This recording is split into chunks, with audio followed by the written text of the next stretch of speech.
सभी को सार्थक फिजिक्स में स्वागत है। तो चलिए आज हम लोग पढ़ते हैं electric field due to charge disc. तो हम लोग को चल रहा था रिवीजन सीरीज और रिवीजन सीरीज में हम लोग इलेक्ट्रोस्टैटिक को कंटिन्यू कर रहे थे और इलेक्ट्रोस्टैटिक में लास्ट टाइम हम लोग जो पढ़े थे electric field due to ring के कारण पढ़े थे और आज हम लोग पढ़ेंगे electric field due to charge disc के बारे में कि अगर डिस्क होगा तो फिर उसके कारण हम लोग इलेक्ट्रिक फील्ड कैसे कैलकुलेट करेंगे। तो चलिए यहाँ पे रहा आप लोग का डिस्क और डिस्क का सरफेस चार्ज डेंसिटी यहाँ पे दिया हुआ है सिग्मा और इस पे जो चार्ज डिस्ट्रीब्यूटेड है ये यूनिफॉर्मली तरीका से यूनिफॉर्मली चार्ज डिस्ट्रीब्यूशन है। ओके, तो यहाँ पे हम लोग सेंटर से x डिस्टेंस पे अगर इलेक्ट्रिक फील्ड कैलकुलेट करते हैं तो यहाँ पे इलेक्ट्रिक फील्ड कितना आएगा, ये तो इलेक्ट्रिक फील्ड आता है sigma by 2 epsilon naught into 1 minus x by root under r square plus x square. Okay clear. तो यहाँ पे आप लोग डायरेक्ट फार्मूला लिख रहे हैं क्योंकि हम लोग का रिवीजन से चल रहा है, वो तो आप लोगों को ही पता है, तो फिर तो इसमें कोई सोचने की बात है। अगर मान लीजिए कि इस फार्मूला का यूज करके अगर निकालते हैं इफ x इक्वल टू 0, अगर x इक्वल टू 0 का मतलब क्या होता है एट सेंटर।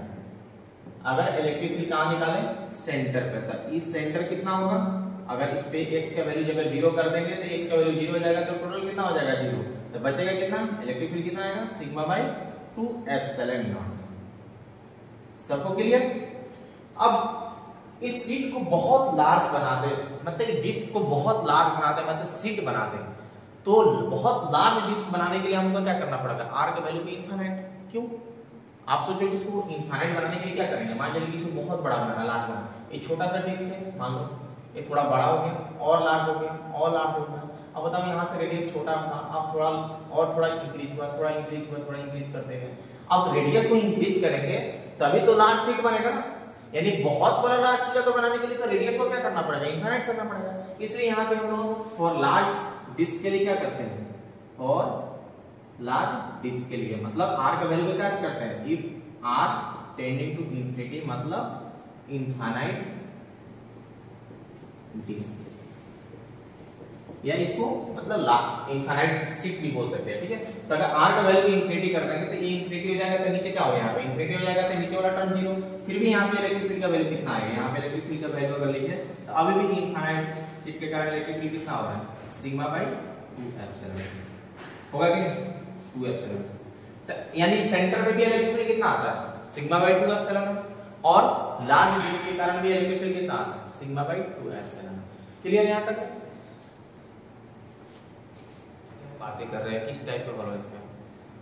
तो आप लोग जानते होंगे मटेरियल जो होता है वो दो टाइप्स के होते हैं, एक कंडक्टिंग या नॉन कंडक्टिंग, ठीक है ना। तो यहाँ पे जो इलेक्ट्रिक फील्ड हम लोग कैलकुलेट करेंगे ड्यू टू हॉलो स्फीयर, एक कंडक्टिंग और नॉन कंडक्टिंग के लिए होता है, ठीक है। दोनों में, अब दोनों में क्या समझ रहे हैं पहले समझिए। अगर आपको क्वेश्चन में दे दे, आपको अगर क्वेश्चन में दे दे क्या दे, नॉन कंडक्टिंग हॉलो स्फीयर, तो यहाँ पे जो इलेक्ट्रिक फील्ड अभी फाइंड करेंगे वो सारे फार्मूला उसके लिए सेम रहेगा क्योंकि हॉलो के लिए कैलकुलेट कर रहे हैं और क्वेश्चन में क्या दे नॉन कंडक्टिंग हॉलो स्फीयर। अगर क्वेश्चन में दे दे कंडक्टिंग सॉलिड स्फीयर या नॉन कंडक्टिंग सॉलिड स्फीयर या कंडक्टिंग हॉलो स्फीयर, ओके, तो भी फार्मूला क्या होगा यहाँ पे अप्लाई होगा। हॉलो के लिए समझ रहे होंगे, हॉलो अगर स्फीयर है, ठीक है, तो कंडक्टिंग हो या नॉन कंडक्टिंग हो फार्मूला सेम जाएगा। बट अगर सॉलिड कंडक्टिंग स्फीयर दे दे आपको तो फिर भी फार्मूला यही अप्लाई करेंगे। क्यों, इसलिए क्योंकि आप लोगों को पता होगा कि कंडक्टर का एक प्रॉपर्टी होता है कि किसी भी चार्ज पार्टिकल को कभी भी अंदर में नहीं रखता है, वो जो भी चार्ज पार्टिकल उसके अंदर डालो, मतलब सॉलिड उसको बना रहे हो, सॉलिड बनाने के लिए क्या करेंगे इसके अंदर चार्ज पार्टिकल क्या करेंगे डिस्ट्रीब्यूट करेंगे। लेकिन कंडक्टर का एक प्रॉपर्टी होता है कि अपने इनसाइड में हमेशा इलेक्ट्रिक फील्ड क्या करता है टोटली 0 रखता है, इसलिए चार्ज पार्टिकल क्या करता है उठा के बाहर फेंक देता है। कहां फेंकता है, बाहर फेंक देता है, इधर फेंक देगा सब। तो ऐसे यानी कंडक्टिंग सॉलिड स्फीयर होगा तो सारे इधर इसके अंदर में चार्ज पार्टिकल रखेंगे, ये सॉलिड होगा, बट चार्ज क्या होगा आउटसाइड चला जाएगा, क्या होगा आउटसाइड चला जाएगा। लेकिन नॉन कंडक्टिंग ये नहीं होता है, इसलिए नॉन कंडक्टिंग सॉलिड स्फीयर के कारण इलेक्ट्रिक फील्ड सारे अलग होते हैं, इलेक्ट्रिक फील्ड का फार्मूला अलग आता है। लेकिन कंडक्टिंग सॉलिड स्फीयर के लिए फार्मूला क्या होता है same to same hollow sphere के तरह ही होता है। हॉलो स्फीयर में कौन कौन, वो कंडक्टिंग हो या नॉन कंडक्टिंग। बात समझ में आए? तो यहाँ पे हम लोग लिखने जा रहे हैं, यहाँ पे जो फॉर्मूला हम लोग करने जा रहे हैं वो आप लोग ऊपर टॉपिक लिखा होगा, electric field due to non conducting या कंडक्टिंग हॉलो स्फीयर या electric field due to solid conducting sphere. Okay, तो आगे आइए हम लोग देखते हैं क्या होगा इलेक्ट्रिक फील्ड। तो आप लोगों को जहां तक पता होगा कि यहाँ पे इलेक्ट्रिक फील्ड जो हम लोग कैलकुलेट करते हैं इन साइड में, आउट साइड में और सरफेस पे कैलकुलेट करते हैं ना। तो अगर इन साइड में अगर कैलकुलेट करें यहाँ पे अंदर में, यहाँ पे स्मॉल r डिस्टेंस पे, तो यहाँ पे ई इन साइड निकाले आई, यहाँ पे क्या करते हैं, यहाँ पे सरफेस पे कैलकुलेट करते हैं, ठीक है, सरफेस पे, और एक क्या आउटसाइड, सब स्मॉल r डिस्टेंस में, यहाँ पे कैपिटल R होगा, तो यहाँ पे ई आउटसाइड।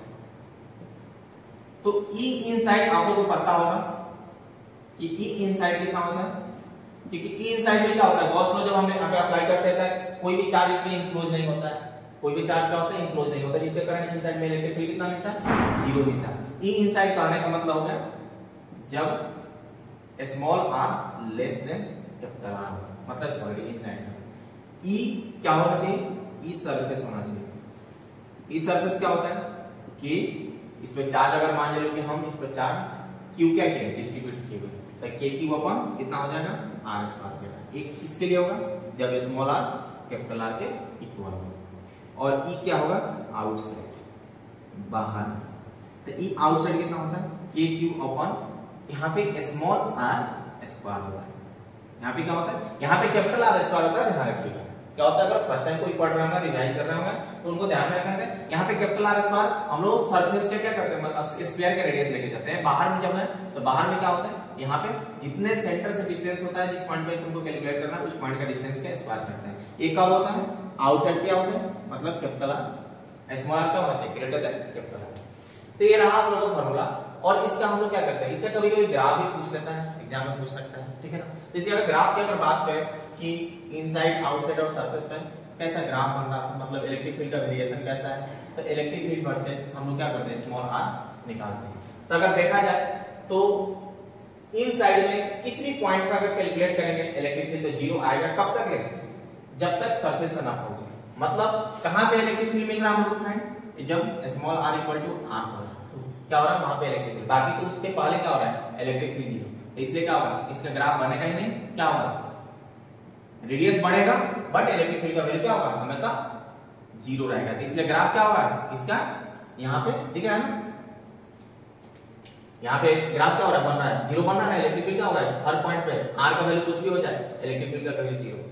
अब इलेक्ट्रिक फील्ड का वैल्यू मिलेगा कब, जब k q अपन r स्क्वायर, जब small r square capital R हो, तब यहाँ क्या करेंगे, यहाँ पे आएगा, यहाँ पे कुछ ना कुछ इलेक्ट्रिक फील्ड मिलेगा, क्या यहाँ पे इलेक्ट्रिक फील्ड। और ये इलेक्ट्रिक फील्ड कौन सा होगा, सरफेस वाला, क्या होगा यहाँ पे k q अपन कैपिटल R स्क्वायर होगा। अब क्या होगा इस पॉइंट पे इलेक्ट्रिक फील्ड। अब उसके बाद क्या होगा, यहाँ पे देख रहे होंगे आउटसाइड में जो इलेक्ट्रिक फील्ड है वो r के क्या हो रहा है इनवर्सली हो रहा है, यानी r जितना इंक्रीज करेगा, मतलब r जितना सेंटर से जितना बड़ा जितना दूर जाते जाओगे इलेक्ट्रिक फील्ड का वैल्यू क्या होगा घटते जाएगा ना, क्योंकि इनवर्सली प्रोपोर्शनल में है। तो इसलिए इसका ग्राफ जो बनता है वो हाइपरबोलिक ग्राफ बनता है। क्या होता है हाइपरबोलिक ग्राफ बनता है, क्या होगा हाइपरबोलिक, ऐसा ग्राफ है। आपसे क्वेश्चन में कभी हो सकता है कि ग्राफ ना देके डायरेक्ट बोल देंगे कि इसका बताइए इसके बाद का जो ग्राफ बनने वाला वो हाइपरबोलिक बनेगा, पैराबोलिक बनेगा, सर्कुलर बनेगा, इलिप्स बनेगा, स्ट्रेट लाइन बनेगा, कुछ भी हो सकता है। क्योंकि आजकल क्या होता है ना, आजकल क्वेश्चन घुमा दिया जाता है, क्योंकि आजकल इतने सारे क्वेश्चन, अब कितना एक ही टाइप का क्वेश्चन पूछा जाता है। इसमें क्या होता है क्वेश्चन के अंदर क्वेश्चन, क्वेश्चन के अंदर क्वेश्चन पूछा जाता है। तो मैं भी हो सकता है कि ग्राफ का पूछ दे, तो ध्यान में रखिए कि जो ग्राफ बन रहा है ये हाइपरबोलिक ग्राफ है, या तो रेक्टेंगुलर हाइपरबोलिक बोला लिखेगा, नहीं तो हाइपरबोलिक लिखेगा। तो ये ग्राफ जो बनता है ये हाइपरबोलिक ग्राफ है। क्लियर है यहाँ तक ले? तो ये रहा हम लोग electric field due to hollow conducting या नॉन कंडक्टिंग या सॉलिड कंडक्टिंग स्फीयर। क्लियर?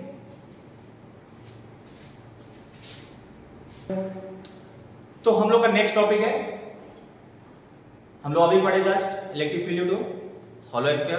अब हम लोग पढ़ेंगे electric field due to non conducting solid sphere, क्योंकि हम लोग कंडक्टिंग सॉलिड स्फीयर अभी देख लिए ना। तो आप लोग चलिए हम लोग देखते हैं यहाँ पे। तो काम कीजिएगा ना, वो थोड़ा वीडियो लाइक वगैरह कर दीजिएगा, देख रहे होंगे तो ठीक है, बहुत मेहनत से वीडियो बना रहे हैं। ओके, सुनाई दे रहा आप लोग ना। तो सॉलिड नॉन कंडक्टिंग स्फीयर है, ठीक है ना। इस पे हम चार्ज को डिस्ट्रीब्यूट नहीं किया है, लेकिन चार्ज होगा आप लोगों का क्या होगा, यूनिफॉर्मली डिस्ट्रीब्यूटेड होगा, ठीक है ना। क्योंकि हम लोग डिस्ट्रीब्यूट कर देंगे तो फिर आप लोगों को पता है ना कि डायग्राम जो होगा सड़ा हुआ बन जाएगा, ठीक है ना। अब सड़ा हुआ डायग्राम में हम कुछ समझाएंगे तो आप लोगों को कैसे समझ में आएगा, सड़ा सड़ा दिख रहा लगेगा, उसमें स्मेल भी सड़ा सड़ा आ रहा है, पढ़ाई में भी सड़ा सड़ा आ रहा है, ठीक है। तो यहाँ पे भी हम लोग इलेक्ट्रिक फील्ड 3 जगह निकालेंगे, इनसाइड, आउटसाइड और सरफेस पे, ठीक है ना। तो आउटसाइड में अगर निकाले r डिस्टेंस पे, तो इसमें चार्ज क्यू है, तो इसमें इलेक्ट्रिक फील्ड कितना होगा, k क्यू अपन small r square. Okay, surface में निकालेंगे तो वही k क्यू अपन कैपिटल R स्क्वायर।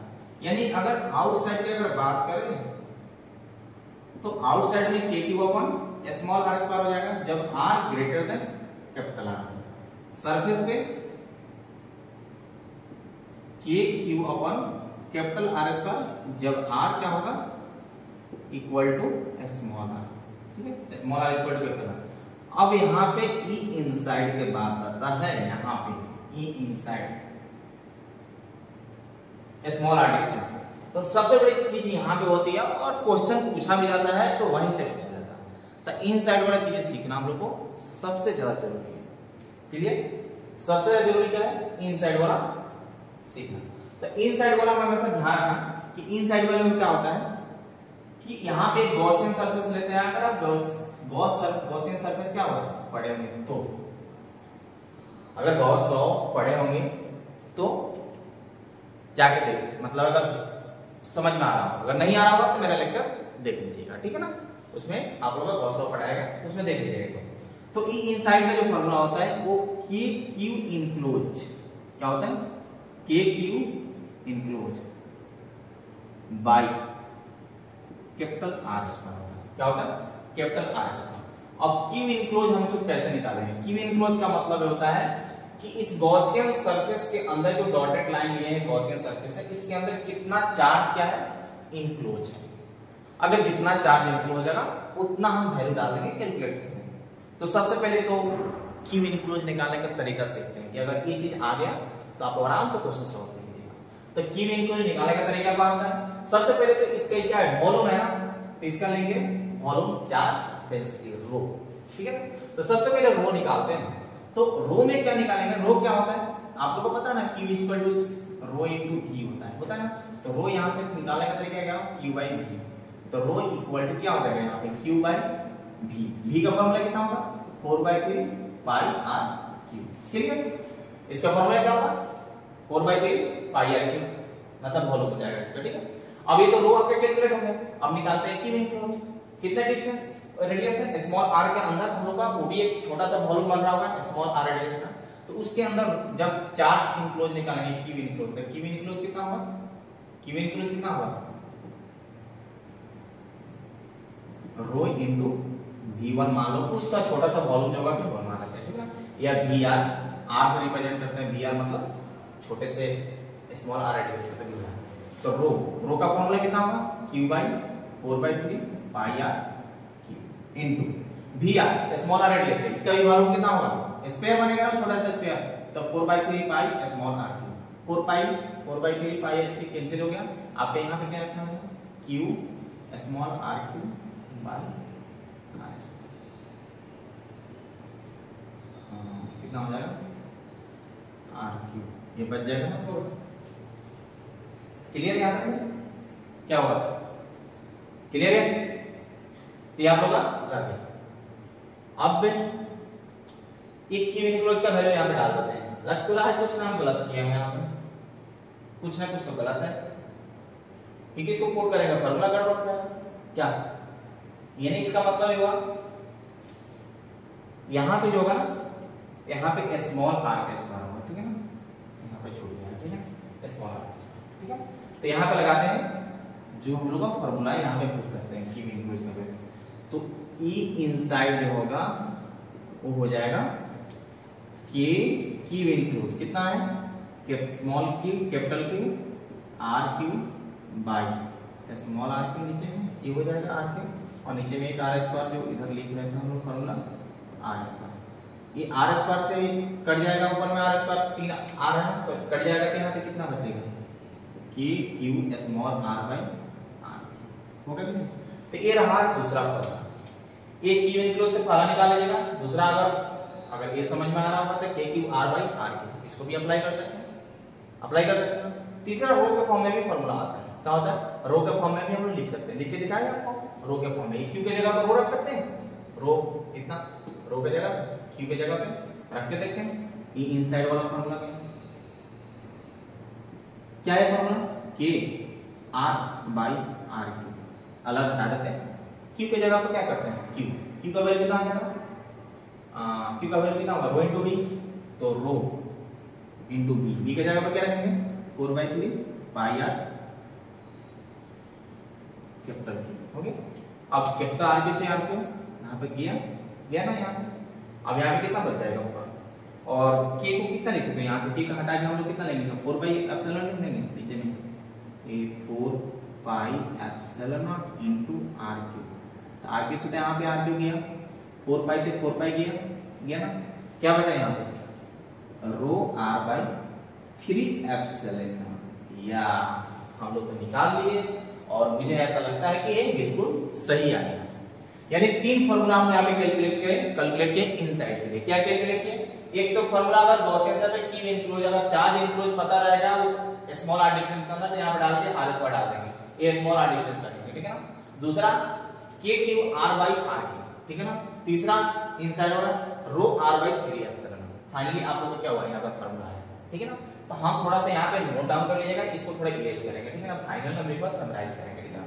तो समराइज करने के लिए मैं वहां पे जाता हूँ, ठीक है ना। तो रहा कहाँ गया मेरा, इसे इरेज करेंगे।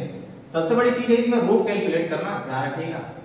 आइडिया सब बहुत बच्चे को कंफ्यूजन होता है कि रो कैसे निकालें, तो आपको हम बहुत डिटेल से अच्छे से बता दिए, ठीक है ना। रिवीजन सीरीज में ऐसा कोई नहीं बताता है, ठीक है ना। इसलिए वीडियो को थोड़ा लाइक करते रहिएगा, शेयर करते रहिएगा, ठीक है ना। तो यहाँ पे रहा आपका क्या, ई इनसाइड हम लोग कैलकुलेट कर रहे थे, क्या क्या फॉर्मूला है, k q enclose, q enclose by small r square, okay. दूसरा फॉर्मूला कितना बना, k q small r by r q. एक और फॉर्मूला है हम लोग का रो के formula, rho r by 3 epsilon. यहां पे देख रहे होंगे कि इलेक्ट्रिक फील्ड इनसाइड में वो आर के डायरेक्टली फोकस हो रहा है, इसे मत कंपेयर कीजिएगा, क्योंकि अभी पूरा ये एग्जैक्ट फॉर्मूला तो नहीं है। क्यू इनक्लोज निकालने के बाद पता चलेगा, क्यू इनक्लोज निकालने के बाद हम लोग क्या हो रहा है कि इलेक्ट्रिक फील्ड इनसाइड में आर का क्या हो रहा है, डायरेक्टली पोजीशन हो रहा है ना। यहाँ पे इनसाइड में इलेक्ट्रिक फील्ड हो रहा है वो आर का डायरेक्टली पोजीशन हो रहा है ना, यहाँ पे हो रहा है ना इनसाइड का, ये इनसाइड। आउटसाइड में देखा जाता है, आउटसाइड में इनवर्सली हो रहा है, हो रहा है। तो अगर इसका ग्राफ को ड्रॉ करें, ग्राफ को अगर बनाएं कि ग्राफ इलेक्ट्रिक फील्ड का वेरिएशन रेडियस के साथ कैसा होगा, तो कैसा होगा यहाँ पे बताइए, पता है आप लोगों को कैसा ग्राफ बनेगा, पता होना चाहिए। इनसाइड में अगर देखें रेडियस तो यहां से स्टार्ट हो रहा है, आर के वर्सेस में ग्राफ बना रहे हैं, तो यहां से स्टार्ट हो रहा है, तो यहां से स्टार्ट हो रहा था, आर का डायरेक्टली पोजीशन हो रहा है, तो आर का डायरेक्टली पोजीशन मतलब हुआ y mx का ग्राफ बना, डायरेक्टली पोजीशन का मतलब हुआ ना, ये जो ग्राफ बनता है इलेक्ट्रिक फील्ड का y mx से ग्राफ बन रहा है, ये तो कांस्टेंट हो जाएगा, इससे स्लोप की तरह काम करेगा। तो y mx से ग्राफ कहां से जाता है, बीच से जाता है। अब 45 को तो नहीं जाएगा, वो कब जाएगा, y x होगा, तो ये y x तो है नहीं, तो फिर कैसे जाएगा, तो फिर इतना पैनिक क्यों हो रहे हैं आप लोग। तो फिर ये रहा आप लोग कब तक का ग्राफ, जब स्मॉल आर कैपिटल यानी सरफेस पे आएगा, तो यानी सरफेस पे इलेक्ट्रिक फील्ड कितना आ रहा था, यहां पे इलेक्ट्रिक फील्ड का फॉर्मूला था के Q upon capital R square. अब इसके बाद जो इलेक्ट्रिक फील्ड जा रहा है वो तो इनवर्सली हो रहा है, कि नहीं, दिख रहा है ना आपको। और इनवर्सली प्रोपोर्शनल का ग्राफ कैसा जाता है, अभी बताए थे पीछे क्लास में, अभी जस्ट पिछले वाला बता रहे थे ना, जब हॉलो का पढ़ा रहे थे, उसमें क्या था, हाइपरबोलिक ग्राफ। तो यहां से क्या होगा, ग्राफ कैसे बनेगा, हाइपरबोलिक बनेगा। और ये ग्राफ क्या होगा, ये एक्स एक्सिस को कट नहीं करेगा आर को, ये क्या होगा, ये फाइनली एक्ट हो जाएगा, इनफाइनाइट में चला जाएगा, जीरो का टेंडिंग टू जीरो हो जाएगा। जब ये एग्जैक्ट जीरो का भी इलेक्ट्रिक फील्ड नहीं होगा, टेंडिंग टू जीरो होगा। टेंडिंग टू जीरो का मतलब जीरो के आसपास, समझ रहे हो ना, जीरो नहीं होता एग्जैक्ट, जीरो का मतलब है एग्जैक्ट एक्सिस को कट कर देना, बट होगा नहीं। तो ये रहा आपका ग्राफ, मतलब इधर जो ये वाला जो ग्राफ बन रहा है ये कब बन रहा है, जब आर छोटा होगा कैपिटल आर से। ये ग्राफ किसके लिए है, जब आर क्या होगा ग्रेटर देन कैपिटल आर। इधर इलेक्ट्रिक फील्ड क्या हो रहा है, inversely proportional to r square हो रहा है। इधर इलेक्ट्रिक फील्ड क्या हो रहा है, डायरेक्टली प्रोपोर्शनल टू आर हो रहा है। क्लियर, ये जो इलेक्ट्रिक फील्ड फाइंड कर रहे हैं कहां पे निकाल रहे हैं, सरफेस पे निकाल रहे हैं। तो आप लोग का electric field due to non conducting solid sphere के कारण सारी चीज समझ में आ गया, और ये फॉर्मूला काफी काम आता है, और यहाँ से क्वेश्चन पूछे जाते भी हैं, और बहुत अच्छे तरीके से क्वेश्चन पूछा जाता है। जो ये रू वगैरह कैलकुलेट करवा रहे थे ना, ये बहुत अच्छे तरीके से क्वेश्चन उठाया जाता है जेईई मेंस और नीट के अंदर, ठीक है ना। तो इसको ध्यान से देखिएगा ये लेक्चर को, ठीक है। तो फाइनली एक हॉलो स्फीयर मतलब स्फीयर के कारण हमने इलेक्ट्रिक फील्ड देख ली है। तो नेक्स्ट मिलते हैं अगले वीडियो में। अगर वीडियो आप लोगों को अच्छा लग रहा होगा तो समझ रहे हैं ये वीडियो बहुत मेहनत से बन रहा है। आपको पता है वीडियो कितने बजे आपको बना रहा है, आपको हम टाइमिंग बताते हैं, एग्जैक्ट टाइमिंग। आपका टाइमिंग हो रहा है 2:15 हो रहा है, और ये 2 बजे रात को हम बना रहे हैं, 2:15 में, 2:15 में हम डायरेक्ट बना रहे हैं। पूरे दुनिया सो गई है, पूरे हॉस्टल के बच्चे सो गए हैं, उसमें हम वीडियो बना रहे हैं। और एक 5 मंजिल बिल्डिंग पे जहाँ सुनसान भूत प्रेत रहते होंगे शायद, ठीक है। तो वीडियो को लाइक कर दीजिएगा, और वीडियो सब्सक्राइब वगैरह थोड़ा शेयर और करते रहिएगा, ताकि हम लोग का भी इसी से फायदा होता है। हम लोग वीडियो क्यों बनाते हैं, आपको देखने के लिए, आपको हेल्प करने के लिए। तो आप लोग मेरा हेल्प कीजिए, बाकी भी यूट्यूबर का कीजिए, मेरा भी थोड़ा भला सोचिए क्या। चलिए मिलते हैं नेक्स्ट वीडियो में, बाय बाय।